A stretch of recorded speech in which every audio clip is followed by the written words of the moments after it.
Current নাই অনেক জায়গায়, আচ্ছা নেটওয়ার্কের প্রবলেম এগুলোর কারণে। আচ্ছা ঠিক আছে। তাহলে আজকে আমি তোমাদের নতুন একটা কার্ড শুরু করব।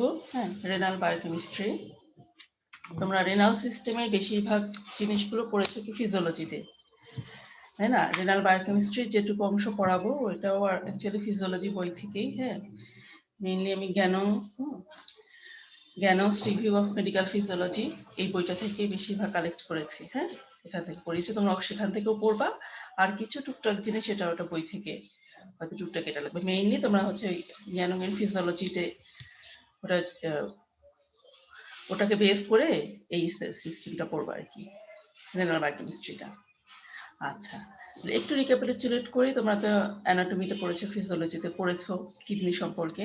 কিডনি কি আমাদের বডিতে আছে দুইটা, তাই না? কিডনির হচ্ছে ফাংশনাল ইউনিট কি, স্ট্রাকচারাল ফাংশনাল ইউনিট দুটোই নেফ্রন, তাই না? এখন এই নেফ্রনটাকে আমরা জানি কিডনির কাজ কি। কিডনির কাজ হচ্ছে এখানে এই যে আমাদের বডির যত ব্লাড আছে ব্লাডগুলো কে কিডনি ফিল্টার করে, তাই না? ফিল্টার করে আমাদের যে ওয়েস্ট প্রোডাক্টগুলো এগুলো আমাদের বডি থেকে বের করে দেয় ইউরিন হিসেবে। আর ব্লাডের বাকি পোর্শন আবার হচ্ছে আমাদের বডিতে ফেরত আসে। হ্যাঁ, তাহলে রেনাল আর্টারি দিয়ে কিডনিতে ব্লাড ঢুকে সেটা পুরো কিডনিতে নেফ্রনে ফিল্ট্রেশন হয়। এরপরে আবার এই ব্লাডটা আবার রেনাল ভেইন দিয়ে বের হয়ে আবার আমাদের সিস্টেমিক সার্কুলেশনে চলে আসে। আর যেটা ওয়েস্ট প্রোডাক্ট থাকে সেটা হচ্ছে ইউরেটার দিয়ে ইউরিনারি ব্লাডারে চলে যাবে, সেখান থেকে আমাদের বডি বের করে দেবে। হ্যাঁ, ইউরেথ্রা দিয়ে। এই হচ্ছে মূল মেকানিজম। এখন এই যে নেফ্রনে যেটা কাজটা হচ্ছে, নেফ্রনটা কি, নেফ্রনের বেশ অনেকগুলো পার্ট আছে। প্রথমে কি আছে গ্লোমেরুলাস, এরপরে কি রেনাল টিউবিউল, তাই না? রেনাল কর্পাসল আর রেনাল টিউবিউল। রেনাল কর্পাসলে থাকবে কি গ্লোমেরুলাস, এটা কি ক্যাপিলারি। এই যে রেনাল আর্টারি দিয়ে যে ব্লাড গুলো আসলে এটা কি একটা চিকন হতে হতে ক্যাপিলারি তৈরি করবে, টাফ টাফ ক্যাপিলারি। ক্যাপিলারির একটু গোছা, তাই না? এইখানে কি হয়, এখানে হচ্ছে এই যে এই ক্যাপিলারি থেকে প্লাজমাটা ব্লাড সেলগুলো কিন্তু হেল্ড ব্যাক করবে, প্লাজমা প্রোটিনগুলো হেল্ড ব্যাক করবে, ব্লাড ভেসেলেই থাকবে। কিন্তু প্লাজমা যেটা ফ্লুইড পোর্শনটা এটা কি হবে, রেনাল টিউবিউলে চলে যাবে। রেনাল টিউবিউলের মধ্যে প্রথমে আছে প্রক্সিমাল কনভলিউটেড টিউবিউল, এরপরে কি লুপ অফ হেনলি, এটা হচ্ছে ডিসেন্ডিং লুপ, তারপরে এরপরে অ্যাসেন্ডিং লুপ। ঠিক আছে, এই লুপ অফ হেনলির এইগুলো পার্ট। এরপরে কি ডিস্টাল কনভলিউটেড টিউবিউল, সবশেষে কালেক্টিং ডাক্ট। তাহলে এই হচ্ছে এই এই পুরো পার্টটা ওই যে ফিল্ট্রেট যেটা প্লাজমা থেকে যেটা চলে আসলো সেই পোর্শনটা কি পুরো পার্ট এটা এদিকে যাবে, যেতে যেতে এটা এখানে কি হবে, এই ফিল্ট্রেটটা আবার রিঅ্যাবজর্পশন হবে, আবার ব্লাড ভেসেলে চলে যাবে। ম্যাক্সিমাম পোর্শন আবার ব্লাড ভেসেলে ফিরে যাবে। আবার কিছু কিছু আছে কি ব্লাড ভেসেল থেকে কিছু জিনিস আবার সিক্রেশন হবে টিউবওয়েলের ভেতরে। হ্যাঁ, তাহলে এই যে প্রসেস হলো, একটা কি ফিল্ট্রেশন হলো, এরপরে এই যে ব্লাড ভেসেলে চলে গেল এটাকে বলছি আমরা রিঅ্যাবজর্পশন। আর এই যে কিছু আবার অ্যাড হলো ব্লাড ভেসেল থেকে টিউবওয়েলের ভেতরে এটাকে বলছি সিক্রেশন। তাহলে এই তিনটা প্রসেসের মধ্যে দিয়ে একদম শেষে গিয়ে ইউরিন ফর্মেশন হবে। হ্যাঁ, তাহলে রিঅ্যাবজর্পশন, সিক্রেশন, ফিল্ট্রেশন, তিনটা প্রসেসে ইউরিন ফর্মেশন হবে। ইউরিনটা হবে কনসেন্ট্রেটেড ইউরিন, প্লাজমা থেকে কনসেন্ট্রেটেড হয় নরমালি। ঠিক আছে, আচ্ছা, তাহলে এটা হচ্ছে মূল প্রসেস। এখন আমরা বায়োকেমিস্ট্রিতে কিছু টার্ম পড়বো, মানে কিছু টার্মগুলো কি সেটা সম্পর্কে একটু জানবো। যেমন renal blood flow, renal plasma flow. তাহলে রেনাল ব্লাড ফ্লোটা কি, এই যে total amount of blood passing through both kidneys per minute. তাহলে এই যে রেনাল আর্টারি দিয়ে যে ব্লাডটা আসছে দুইটা কিডনিতে, যে পরিমাণ ব্লাড প্রতি মিনিটে পাস করছে সেটা যে রেনাল ভেইন দিয়ে বের হয়ে যাচ্ছে, তাই না? যে পরিমাণ ব্লাড যে প্রতি মিনিটে আসছে এটাই হচ্ছে রেনাল ব্লাড ফ্লো। পুরো ব্লাডটা আমরা হিসাব করলাম, এখানে প্রতি মিনিটে প্রায় 1200 ml ব্লাড, 1200 মিলিলিটার ব্লাড এটা রেনাল আর্টারি দিয়ে দুটো কিডনিতে যায়। রেনাল প্লাজমা ফ্লো কি, আমরা জানি ব্লাডের পোর্শনটা কি একটা সেলুলার পোর্শন থাকে, একটা ফ্লুইড পোর্শন থাকে, তাই না? তাহলে আমরা যদি শুধু প্লাজমাটাকে হিসাব করি তাহলে প্রতি মিনিটে কতটুকু প্লাজমা দুটো কিডনিতে যাচ্ছে সেটাই হচ্ছে রেনাল প্লাজমা ফ্লো। এটা কত হবে 650, নরমালি 650 মিলিলিটার পার মিনিট। হ্যাঁ, বা রেনাল ব্লাড ফ্লোর আমরা 55% বলতে পারি, কারণ প্লাজমা হচ্ছে ব্লাডের কি 55%, তাই না? এটা এরপরের টার্মটা কি গ্লোমেরুলার ফিল্ট্রেশন রেট। গ্লোমেরুলাসের কথা আমরা বললাম যে গ্লোমেরুলাস কি একটা ক্যাপিলারি, সেটা থেকে কি হয়, এখান থেকে এই যে এখানে হচ্ছে বোম্যান্স ক্যাপসুল এটা এখানে, আর এই মেমব্রেনটা ভেদ করে এটা কি কোথায় আসে, রেনাল টিউবুলে চলে আসে। তাহলে এই যে এই মেমব্রেনটাকে পাস করে যে প্লাজমার যে পোর্শনটা এইটাখানে চলে আসছে টিউবিউলে, সেটা হচ্ছে গ্লোমেরুলার ফিল্ট্রেট। তাহলে quantity of filtrate formed in all the nephrons of both kidneys per minute. তাহলে দুইটা কিডনিতে যতগুলি নেফ্রন আছে সব নেফ্রন দিয়ে প্রতি মিনিটে যতটুকুই যে ফিল্ট্রেট পাস করছে প্লাজমা থেকে, যে ফিল্ট্রেট হিসেবে টিউবিউলে চলে আসছে, এটাই হচ্ছে গ্লোমেরুলার ফিল্ট্রেশন রেট। তাহলে এটা হচ্ছে রেনাল প্লাজমা ফ্লো আমরা পড়েছি। তাহলে রেনাল প্লাজমা ফ্লোর প্রায় 20% হচ্ছে ফিল্ট্রেট হিসেবে চলে আসে, এবং প্রতি মিনিটে যদি আমরা হিসাব করি নর্মালি আমরা 125 মিলিলিটার পার মিনিট পাই। খুবই ইম্পর্টেন্ট গ্লোমেরুলার ফিল্ট্রেশন রেট। হ্যাঁ, এটা ভাইভাতে খুব জিজ্ঞেস করা হয়।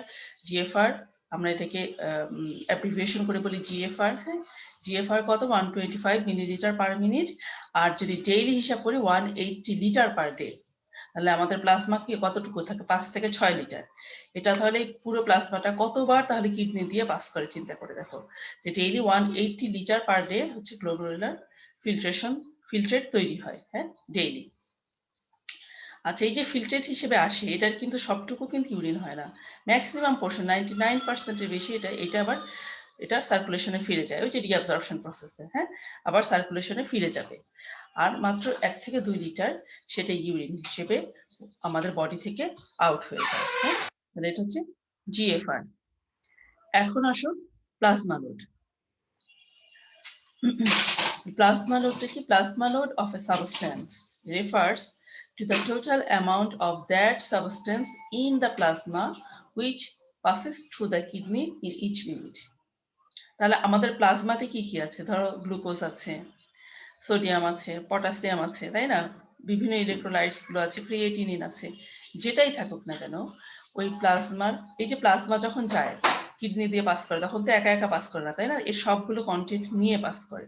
তাহলে এখন আমরা হিসাব করছি প্লাজমা না, কোনো একটা কন্টেন্ট, প্লাজমার যে কোনো একটা কন্টেন্ট, যেমন ধরো গ্লুকোজ। তাহলে প্রতি মিনিটে কতটুকু গ্লুকোজ এই যে দুটো কিডনি দিয়ে পাস করছে সেটা যদি আমরা হিসাব করি, সেটা তখন আমরা বলবো প্লাজমা লোড।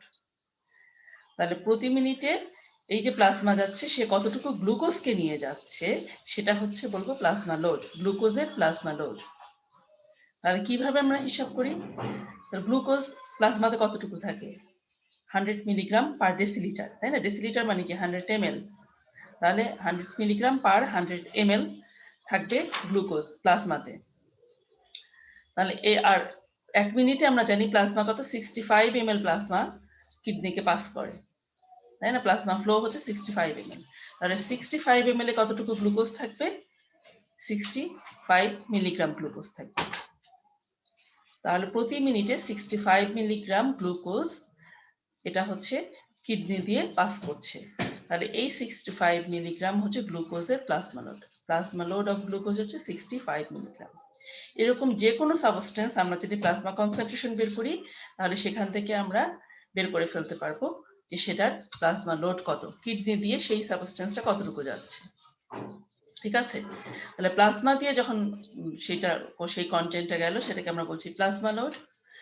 আরেকটা আছে tubular load, amount of substance that filters through the glomerular membrane into the tubule each minute. তাহলে প্লাজমার পুরো পোর্শনটা কিন্তু ফিল্ট্রেট হচ্ছে না, মাত্র 20% ফিল্ট্রেট হচ্ছে, তাই না। এখন ফিল্ট্রেটে ওই সাবস্টেন্সটা কতটুকু আসছে, ঠিক আছে, সেইটা হচ্ছে আমরা বলবো টিউবুলার লোড। তাহলে এখানে টিউবুলার লোড যদি হিসাব করতে যাই তখন আমার কি জিএফআর লাগবে আর plasma concentration of that substance. তাহলে যদি গ্লুকোজ আমরা হিসাব করি, গ্লুকোজের প্লাজমা কনসেন্ট্রেশন হচ্ছে আমরা পড়েছিলাম কি 100 মিলিগ্রাম পার 100 ml। তার মানে 1 ml এ কতটুকু থাকে গ্লুকোজ, 1 মিলিগ্রাম, তাই না, 1 মিলিগ্রাম থাকবে। তাহলে আমরা এই জিএফআর যেটা আছে প্লাজমা, এখানে জিএফআর মানে কি 125 ml প্লাজমা জিএফআর হিসেবে যাচ্ছে। তাহলে প্রতি মিলিলিটারে যদি 1 মিলিগ্রাম গ্লুকোজ থাকে তাহলে এই গ্লুকোজ 125 ml এ কতটুকু গ্লুকোজ থাকবে, 125 মিলিগ্রাম। তাহলে এই 125 মিলিগ্রামটা হচ্ছে গ্লুকোজের টিউবুলার লোড। তাহলে প্লাজমা লোড হচ্ছে প্লাজমাতে প্লাজমা দিয়ে কতটুকু যাচ্ছে সেই সাবস্টেন্সটা প্রতি মিনিটে 2 কিডনিতে, আর টিউবুলার লোড কি ফিল্ট্রেশন হিসেবে সেই সাবস্টেন্সটা কতটুকু আসছে প্রতি মিনিটে, সেটা হচ্ছে টিউবুলার লোড। ঠিক আছে? আচ্ছা, এখন আসো আরেকটা টার্ম, ট্রান্সপোর্ট ম্যাক্সিমাম। যদি কোনোটা বুঝতে অসুবিধা হয় আমাকে তখনই জিজ্ঞেস করবে, ঠিক আছে?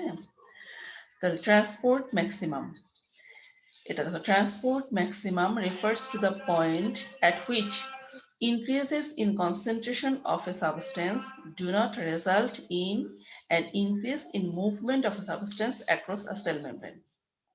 আচ্ছা, আমরা একটু আগে বলেছি কি ইউরিন ফর্মেশন হয় কিভাবে কিডনিতে।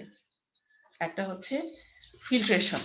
ফিল্ট্রেশনটা কি প্লাজমা থেকে সরাসরি চলে আসলো, তাই না, রিনাল টিউবুলে।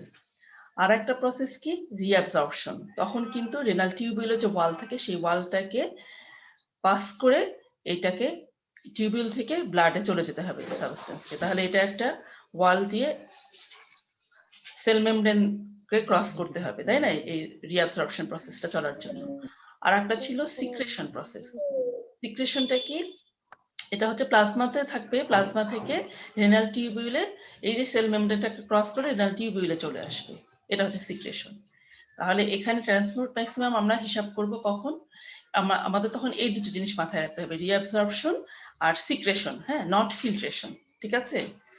তাহলে এটা হচ্ছে যে এই যে রিঅ্যাবজর্পশন বা সিক্রেশনের একটা ম্যাক্সিমাম একটা পয়েন্ট আছে, যে যখন আর রিঅ্যাবজর্পশন বা সিক্রেশন প্রসেস চলবে না, সেই ম্যাক্সিমাম পয়েন্টটাকে বলছি transport maximum. It is the maximum rate at which substance can be transported by the tubular system of kidneys per minute. Maximum যে রেটে এই সাবস্টেন্স গুলো, যে কোনো একটা সাবস্টেন্স, গ্লুকোজ হতে পারে বা ক্রিয়েটিনিন হতে পারে, যে কোনোটা হতে পারে, এটা কি প্লাজমা মেমব্রেন ক্রস হয় রিঅ্যাবজর্পশন অথবা সিক্রেশন। ঠিক আছে? এই প্রসেসটা চলবে ম্যাক্সিমাম যে রেটে, সেটা হচ্ছে ট্রান্সপোর্ট ম্যাক্সিমাম। আচ্ছা, তাহলে বেশিরভাগ সাবস্টেন্সের এই ট্রান্সপোর্ট ম্যাক্সিমাম একটা রেট আমরা হিসাব করে বের করতে পারি। হ্যাঁ, তাহলে আমরা দেখছি যে এক্সক্রিশন যেটা হচ্ছে, যে কোনো সাবস্টেন্স কতটুকু এক্সক্রিশন হবে, মানে আমাদের বডি থেকে বের হয়ে যাবে, সেটা কিভাবে আমরা হিসাব করি। ফিল্ট্রেশন তো যেটা হচ্ছে প্লাজমা থেকে সরাসরি টিউবুলে চলে আসলো, কতটুকু আসলো সেটা হিসাব করলাম। এরপরে কি সিক্রেশন, সিক্রেশন মানে ফিল্ট্রেশনে আসে নাই, ফিল্ট্রেশনে তো আমরা জানি যে প্লাজমা 20% এসেছিল, প্লাজমাতে তো আরো সেই সাবস্টেন্সটা ছিল, তাই না, সেটা কি হবে আবার সিক্রেশনে কিছুটা চলে আসতে পারে। তাহলে সিক্রেশন হলো, তাহলে ফিল্ট্রেশন আর সিক্রেশন দিয়ে সাবস্টেন্সটা অ্যাড হলো, আর রিঅ্যাবজর্পশন কি সেটা বিয়োগ হয়ে চলে গেল, এই যে টিউবিউল থেকে আবার ব্লাডে চলে গেল, তার মানে বডিতে চলে গেল, এটা মাইনাস হলো। তাহলে ফিল্ট্রেশন আর সিক্রেশন এই দুটো যদি আমরা যোগ করি, তার সাথে রিঅ্যাবজর্পশনটা মাইনাস করি, তাহলে আমরা যে কোনো সাবস্টেন্স কতটুকু এক্সক্রিশন হয় এটা বের করে ফেলতে পারবো। ঠিক আছে? তাহলে এখন টিউবুলার লোড চিন্তা করো, টিউবুলার লোড কি ফিল্ট্রেশনে যতটুকু আসছে সেইটা, হ্যাঁ, আর ট্রান্সপোর্ট ম্যাক্সিমাম কি, এটা সিক্রেশন বা রিঅ্যাবজর্পশনের ম্যাক্সিমাম যতটা হতে পারে, হ্যাঁ, এইটা। তাহলে যদি টিউবুলার লোডটা ট্রান্সপোর্ট ম্যাক্সিমামের চেয়ে বেশি হয়, তাহলে আমরা দেখবো যে টিউবুলার লোড যদি বেশি হয় তাহলে সাবস্টেন্সটা ইউরিনে অ্যাপিয়ার করবে, যতটুকু সিক্রেশন বা রিঅ্যাবজর্পশন হচ্ছে তার চেয়ে ফিল্ট্রেশনে বেশি পরিমাণে আছে। যদি সবটুকু রিঅ্যাবজর্পশন হয়ে যায়, ম্যাক্সিমাম পয়েন্টেও যদি রিঅ্যাবজর্পশন হয়, তাও কিন্তু টিউবুলার লোড মানে কি ফিল্ট্রেশনে বেশি থাকবে, তাহলে কি সেটা ইউরিনে অ্যাপিয়ার করবে, ইউরিনে দিয়ে এক্সক্রিশন হয়ে যাবে, এক্সক্রিশন হবে। হ্যাঁ, আর যদি কোনো সাবস্টেন্স এমন হয় যে যতটুকু ফিল্ট্রেট দিয়ে আসলো মানে টিউবুলার লোড, আবার ট্রান্সপোর্ট ম্যাক্সিমাম মানে ম্যাক্সিমাম যতটুকু রিঅ্যাবজর্পশন হতে পারে একই সমান, তাহলে কি টিউবুলে ফিল্ট্রেশন হয়ে একটা সাবস্টেন্স আসলো, কিন্তু সেটা আবার কি এটা রিঅ্যাবজর্পশন হয়ে আবার ব্লাডে ফিরে গেল, তাহলে এতটুকু সেটা সিক্রেশন, একটু এক্সক্রিশন হবে না, ইউরিনে কিছুই অ্যাপিয়ার করবে না। ঠিক আছে? এটা হচ্ছে মূল কথা। অথবা যদি টিউবুলার লোডটা কম হয় ট্রান্সপোর্ট ম্যাক্সিমামের চেয়ে, যে যতটুকু রিঅ্যাবজর্পশন করতে পারে তার চেয়ে কম ফিল্ট্রেশনে চলে এসেছে, তাহলে কি সবটুকু তো রিঅ্যাবজর্পশন হয়েই যাবে, আরো বরং তার ক্যাপাসিটি থাকবে, আরো বেশি থাকলেও রিঅ্যাবজর্পশন করতে পারতো। হ্যাঁ, তখনও কি ইউরিনে সেই সাবস্টেন্সটা আমরা আর পাবো না, কারণ সবটা রিঅ্যাবজর্পশন হয়ে যাচ্ছে। তাহলে আমরা যদি গ্লুকোজের ব্যাপারটা হিসাব করি, গ্লুকোজ দেখো টিউবুলার লোড ছিল কি 125 মিলিগ্রাম পার মিনিট, আর গ্লুকোজের ট্রান্সপোর্ট ম্যাক্সিমাম আমরা জানি যে 375 মিলিগ্রাম পার মিনিট। হ্যাঁ, এটা আমরা হিসাব করে পেয়েছি। এটা এক্সপেরিমেন্ট করে বের করা হয়েছে 375 মিলিগ্রাম পার মিনিট। তাহলে এখন বলো যে এই যে টিউবুলার লোড 125 আর ট্রান্সপোর্ট ম্যাক্সিমাম 375, তাহলে গ্লুকোজ কি ইউরিনে যাবে? নরমালি কিন্তু কোনো গ্লুকোজ ইউরিনে অ্যাপিয়ার করবে না, সবটুকু রিঅ্যাবজর্পশন হয়ে যাবে। কারণ কিডনির ক্যাপাসিটি আছে কি প্রতি মিনিটে 375 মিলিগ্রাম গ্লুকোজ রিঅ্যাবজর্পশন করার ক্যাপাসিটি আছে, কিন্তু টিউবুলার ফিল্ট্রেট হিসেবে ফিল্ট্রেটে শুধু 125 মিলিগ্রাম গ্লুকোজ আসছে, তাহলে ইউরিনে কোনো গ্লুকোজ অ্যাপিয়ার করবে না, সবটুকু রিঅ্যাবজর্পশন হয়ে যাবে। এরকম দেখো প্রতি মিনিটে যদি আমাদের যদি কোনো কারণে কারো যাদের ডায়াবেটিস মেলাইটাস আছে, তাদের কি হবে, ব্লাড গ্লুকোজ লেভেল বাড়তে থাকবে। ধরো 125 থেকে বেড়ে তার কত হলো, 150 হলো বা 200 হলো, তাই না? তাহলে তার ব্লাড গ্লুকোজ লেভেল যত বাড়বে, তার ফিল্ট্রেট ভেজিটেবল লোডও কিন্তু এই গ্লুকোজের তত বেশি বাড়তে থাকবে। বাড়তে বাড়তে যখন যদি 300 মিলিগ্রামও তার প্রতি মিনিটে গ্লুকোজ আসে ফিল্ট্রেটে, তাও কিন্তু আমাদের কিডনির ক্যাপাসিটি আছে সেটাকে রিঅ্যাবজর্পশন করে ফেলার। তখনও তার ডায়াবেটিস আছে, কিন্তু ইউরিনে কিন্তু সুগার মানে গ্লুকোজ অ্যাপিয়ার করছে না। হ্যাঁ, তাহলে ইউরিন টেস্টে আমরা কোনো গ্লুকোজ পাচ্ছি না। যখনই 375 মিলিগ্রাম যখন প্রতি মিনিটে এই গ্লুকোজটা যখন ক্রস করে যাবে, 375 মিলিগ্রাম বেশি চলে 400 মিলিগ্রাম চলে আসলো, প্রতি মিনিটে আমি 400 মিলিগ্রাম গ্লুকোজ পাচ্ছি ফিল্ট্রেটে। এটা মনে রাখবে, এটা কিন্তু ব্লাডের লেভেল না, এটা ইউরিনে প্রতি মিনিটে গ্লুকোজ কতটুকু আসছে তার লেভেল। হ্যাঁ, ট্রান্সপোর্ট ম্যাক্সিমাম। তাহলে যদি 400 মিলিগ্রাম গ্লুকোজ চলে আসে, তখন কি হবে, তখন ম্যাক্সিমাম কিন্তু 375 মিলিগ্রাম রিঅ্যাবজর্পশন করতে পারছে, বাকি যে 25 মিলিগ্রাম প্রতি মিনিটে ইউরিন দিয়ে বের হয়ে যাচ্ছে, এটা রিঅ্যাবজর্পশন করতে পারবে না। ঠিক আছে, তাহলে এই জন্য আমাদের ট্রান্সপোর্ট ম্যাক্সিমামটা দরকার। তখন একজন ডায়াবেটিক পেশেন্টের আমরা গ্লুকোজ পাবো ইউরিন, তার এক পর্যন্ত কিন্তু গ্লুকোজ পাচ্ছি না। ঠিক আছে, তাহলে এর সাথে সাথে আরেকটা পার্ট আসে, আরেকটা টার্ম আসে, সেটা হচ্ছে রেনাল থ্রেশহোল্ড। রেনাল থ্রেশহোল্ড কি? The critical concentration of a substance in plasma. ঠিক আছে, প্লাজমার এটা কনসেন্ট্রেশন। হ্যাঁ, এর ট্রান্সপোর্ট ম্যাক্সিমাম আমরা বলেছি ইউরিনের গ্লুকোজ কতটুকু আছে সেই সাবস্টেন্স, এখানে plasma, below which none of it appears in urine। যে সাবস্টেন্স প্লাজমা কনসেন্ট্রেশনের নিচে যদি থাকে, তাহলে একটু সেই সাবস্টেন্সটা ইউরিনে অ্যাপিয়ার করবে না, but above which progressively larger quantity of it appears in urine is called renal threshold of that substance। মানে এমন একটা প্লাজমা কনসেন্ট্রেশন, যে কোনো একটা সাবস্টেন্সের ক্রিটিক্যাল কনসেন্ট্রেশন, মানে নির্দিষ্ট স্পেসিফিক একটা কনসেন্ট্রেশন, যার নিচে যদি থাকে তাহলে ইউরিনে ওই সাবস্টেন্সটা অ্যাপিয়ার করবে না, আর তার উপরে উঠে গেলে ইউরিনে সেই সাবস্টেন্সটা অ্যাপিয়ার করবে। অ্যাকচুয়ালি প্লাজমার সেই কনসেন্ট্রেশন যখন বেশি হয়ে যায়, তখন তার টিউবুলার লোডটা বেশি হয়, যে টিউবুলার লোড ট্রান্সপোর্ট ম্যাক্সিমামকে ক্রস করে ফেলে। ঠিক আছে, এইটা। তাহলে প্লাজমা কনসেন্ট্রেশনটা আমরা যদি গ্লুকোজ, যেহেতু এতক্ষণ করছি গ্লুকোজটা হিসাব করি, রেনাল থ্রেশহোল্ড ফর গ্লুকোজ এটা কত, 180 মিলিগ্রাম পার ডেসিলিটার। তাহলে প্রতি ডেসিলিটার প্লাজমাতে যদি 180 মিলিগ্রাম গ্লুকোজ থাকে, এর নিচে যদি থাকে, তাহলে ইউরিনে আমরা গ্লুকোজ পাচ্ছি না, কিন্তু 180 মিলিগ্রাম ক্রস করলে আমরা ইউরিনে গ্লুকোজ পেয়ে যাব। ঠিক আছে, তাহলে এই লেভেলটাকে বলা হয় রেনাল থ্রেশহোল্ড ফর গ্লুকোজ। হ্যাঁ, 180 মিলিগ্রাম পার ডেসিলিটার। এটাকে এসআই ইউনিটে যদি করি, এসআই ইউনিটে আমরা এটা পাবো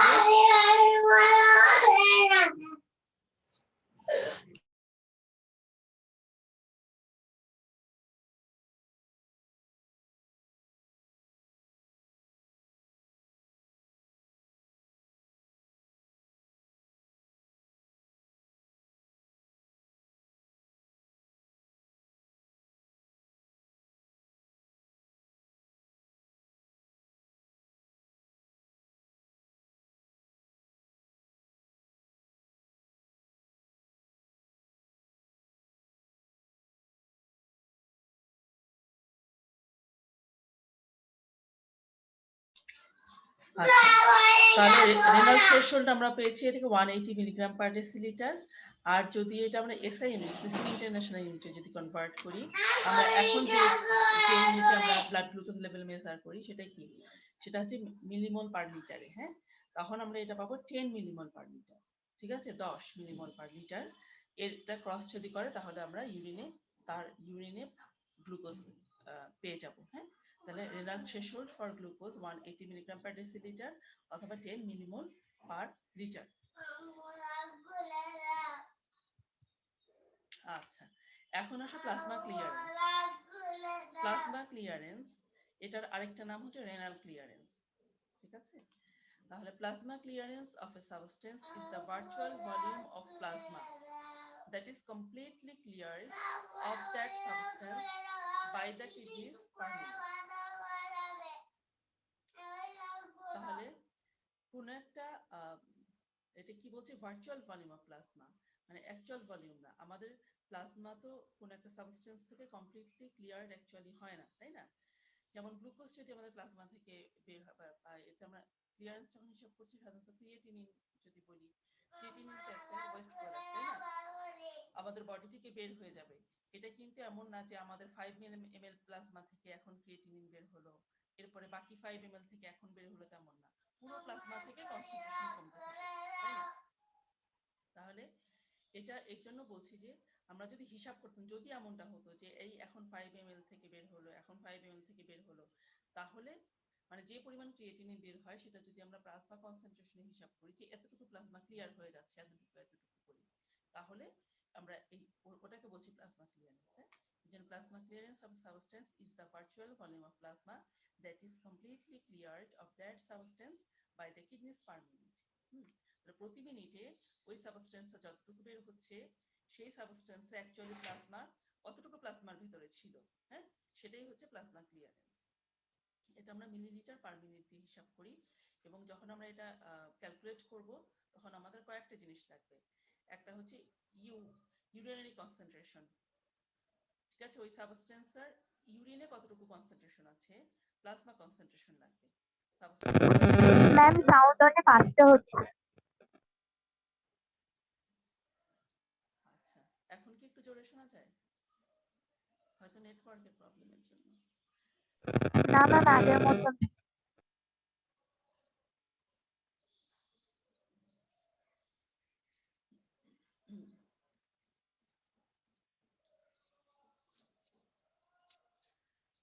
আচ্ছা, তাহলে ইউরিন কনসেন্ট্রেশন কতটুকু ওই সাবস্টেন্সের, এরপরে কি প্লাজমাতে কতটুকু কনসেন্ট্রেশন, এই দুটো জানতে হবে। তার সাথে কি ইউরিন ফ্লো রেট, প্রতি মিনিটে কতটুকু ইউরিন তৈরি হচ্ছে। ঠিক আছে, এই তিনটা জিনিস যদি আমরা জানি, যে কোনো সাবস্টেন্সের আমরা প্লাজমা ক্লিয়ারেন্স বের করতে পারবো। এটা তোমাদের অস্পিতে আসে বা তোমাদের পরীক্ষায় কিন্তু এরকম কোশ্চেন থাকতে পারে। হ্যাঁ, ক্যালকুলেট প্লাজমা ক্লিয়ারেন্স। হ্যাঁ, আচ্ছা, এখন হচ্ছে এটার সিগনিফিক্যান্স কি। প্লাজমা কোন একটা সাবস্টেন্সের প্লাজমা ক্লিয়ারেন্স যদি 0 হয়, ঠিক আছে, 0 হওয়া মানে কি, সেটা আমাদের বডি থেকে একেবারেই বের হচ্ছে না, তাহলে এই সাবস্টেন্সটা কমপ্লিটলি রিঅ্যাবসর্বড হয়ে যাচ্ছে, বের হচ্ছে না এতটুকু। এই গ্লুকোজে আমরা পাই 0। আচ্ছা, কোন সাবস্টেন্সের প্লাজমা ক্লিয়ারেন্স যদি জিএফআর থেকে কম হয়, হ্যাঁ, যেমন ইউরিয়ার হচ্ছে 70 মিলিলিটার পার মিনিট আছে, হ্যাঁ, কিন্তু জিএফআর কি 125 মিলিলিটার, তাই না? জিএফআর থেকে যদি কম হয় তাহলে বুঝবো সেই সাবস্টেন্সটা পার্শিয়ালি রিঅ্যাবসর্বড হয়ে যাচ্ছে, কিছু অংশ রিঅ্যাবসর্পশন হয়েছে আর কিছুটা এক্সক্রিশন হচ্ছে। আচ্ছা, আর যদি কোন সাবস্টেন্সের প্লাজমা ক্লিয়ারেন্সটা যদি জিএফআর এর সমান হয় তাহলে বুঝবো, যেমন ইনুলিনের আছে, এটা কি, এটা রিঅ্যাবসর্বড হবে না, সিক্রেটেড হবে না, যতটুকু ফিল্ট্রেটে এসেছিল সবটুকু এক্সক্রিশন হয়ে যাবে। ঠিক আছে, আর যদি কোনো সাবস্টেন্সের প্লাজমা ক্লিয়ারেন্স যদি জিএফআর থেকে বেশি হয় তাহলে কি বোঝা যাবে, যে ফিল্ট্রেটে যতটুকু ছিল ততটুকু তো এক্সক্রিশন হয়েছে, তার সাথে আরো সিক্রেটেড হয়ে ওই যে প্লাজমাটুকু ফিল্ট্রেশনে আসে নাই, তাই না, 20% তো ফিল্ট্রেশনে এসেছিল, বাকি প্লাজমা থেকে আবার সিক্রেশন হবে, সেই সাবস্টেন্সটা সিক্রেশন হয়ে আরো অ্যাড হয়েছে, হয়ে সেটা এক্সক্রিশন হবে। তাহলে এরকম পাই আমরা ক্রিয়েটিনিনের ক্ষেত্রে, ক্রিয়েটিনিন ফিল্ট্রেশনে যতটুকু আসে সেটা তো এক্সক্রিশন হয়, তার সাথে ক্রিয়েটিনিন সিক্রেশনও হয়, হয়ে সেটা অ্যাড হয়, তাহলে 140 মিলিলিটার পার মিনিট। ঠিক আছে, এটা তাহলে প্রতি মিনিটে, এটা দিয়ে কি বোঝাচ্ছে, প্রতি মিনিটে 140 মিলিলিটার অফ প্লাজমা ক্রিয়েটিনিন থেকে ক্লিয়ার আউট হয়ে যাচ্ছে। 120 ইনুলিনকে 125 মিলিলিটার পার মিনিট, প্রতি মিনিটে 125 মিলিলিটারে যতটুকু ইনুলিন ছিল সেটুকু ক্লিয়ার আউট হচ্ছে, আমাদের বডিটা এক্সপ্রেশন করে দিচ্ছে। ইউরিয়ার ক্ষেত্রে কি প্রতি মিনিটে 70 ml প্লাজমাতে যতটুকু ইউরিয়া ছিল সেই ইউরিয়াটা আমাদের বডি থেকে ক্লিয়ার আউট হচ্ছে। গ্লুকোজের যদি 0 বলি তার মানে প্রতি মিনিটে 0 ml প্লাজমাতে যতটুকু গ্লুকোজ ছিল সেটা আমাদের বডি থেকে বের হয়ে যাচ্ছে, তার মানে কি একটুও বের হচ্ছে না। ঠিক আছে, তাহলে এই প্লাজমা ক্লিয়ারেন্সটা একটা রেনাল ফাংশন টেস্টের একটা মার্কার। কিডনি ঠিকমতো কাজ করছে কিনা এটা আমরা এই প্লাজমা ক্লিয়ারেন্স দিয়ে বুঝতে পারি। যদি কোনো কারণে ধরি ক্রিয়েটিনিনের 140 হওয়ার কথা, আমরা কোনো কারণে ক্রিয়েটিনিন ক্লিয়ারেন্স পাচ্ছি কি অনেক কম, ধরো 70 পাচ্ছি, 50 পাচ্ছি, তাহলে কি বুঝবো যে নিশ্চয়ই কোনো একটা কিডনিতে সমস্যা হচ্ছে, রেনাল ফাংশনের সমস্যা হচ্ছে। এ ঠিকমতো ক্রিয়েটিনিনকে এক্সক্রিশন করতে পারছে না, ফিল্ট্রেশন করতে পারছে না, সিক্রেশন করতে পারছে না। ঠিক আছে, তাহলে এটা দিয়ে আমরা কি আবার আরেকটা জিনিস কি কতটুকু খারাপ হয়েছে, যে এই ক্লিয়ারেন্স লেভেল যত কমে আসবে এই কিডনি তত বেশি খারাপ, তাহলে সিভিয়ারিটি বুঝতে পারবো। হ্যাঁ, আরেকটা কি করে, এটা হচ্ছে জিএফআর এবং রেনাল প্লাজমা ফ্লো, এটা মেজারমেন্টে হেল্প করে, আমরা এটা থেকে হিসাব করে বের করে ফেলতে পারি জিএফআর কত, রেনাল প্লাজমা ফ্লো কত। আচ্ছা, তাহলে এটা হচ্ছে রেনাল ক্লিয়ারেন্স, সবচেয়ে বেশি কোশ্চেন এটা থেকে জিজ্ঞেস করা হবে। হ্যাঁ, তার কাজে এটা খুব ভালো করে বুঝে নিবে।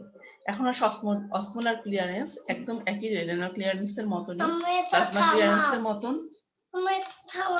সেটা কি শুধুমাত্র আমরা যদি অসমোটিক্যালি অ্যাক্টিভ সলিউটের ক্ষেত্রে হিসাব করি, যে কোনো সলিউট না, যেই সলিউটগুলো অসমোটিক্যালি অ্যাক্টিভ সেটা যদি হিসাব করি তখন আমরা অসমোলার ক্লিয়ারেন্স পাবো। একই ফর্মুলা, ইউরিনের অসমোলারিটি কত, প্লাজমার অসমোলারিটি কত, এটা ইউরিন অসমোলারিটিকে প্লাজমা অসমোলারিটি দিয়ে ভাগ করব, তার সাথে ইউরিন ফ্লো রেট যেটা এটা গুণ করব, গুণ করলে যা পাবো সেটাই হচ্ছে অসমোলার ক্লিয়ারেন্স। ঠিক আছে, এক্সাম্পল হিসেবে আমরা একটু বলতে পারি যে কোনো একটা সাবস্টেন্সের যদি আমরা ইউরিনের কনসেন্ট্রেশন 900 থাকে, প্লাজমাতে যদি 300 মিলিমল অসমোল পাই, যেটা নর্মাল অসমোলারিটি প্লাজমার, এবং ইউরিন ফ্লো রেট আমরা নর্মালি ধরলাম 1 মিলিলিটার পার মিনিট, আমরা সেই পেশেন্টের এটাই পেয়েছি, তাহলে আমরা এটা হিসাব করে দেখছি 3 ml পার মিনিট, এটা হচ্ছে অসমোলার ক্লিয়ারেন্স। হ্যাঁ, নর্মালি একজন পার্সনের এটাই থাকে অসমোলার ক্লিয়ারেন্স। তাহলে এটা কি দিয়ে কি বোঝাচ্ছে, এটা দিয়ে বোঝাচ্ছে অ্যামাউন্ট অফ দ্যাট সলিউট, এই সলিউট যে সলিউটের আমরা অসমোটিক ক্লিয়ারেন্স হিসাব করলাম, এই সলিউটটা ইউরিন দিয়ে যে প্রতি মিনিটে ইউরিন দিয়ে যতটুকু পাস করছে অ্যাকচুয়ালি ওই পরিমাণটা কি 3 ml অফ প্লাজমায় ছিল, যখন ব্লাড ভেসেলে সেই সাবস্টেন্সটা ছিল তখন 3 ml প্লাজমার ভিতরে ছিল। ঠিক আছে,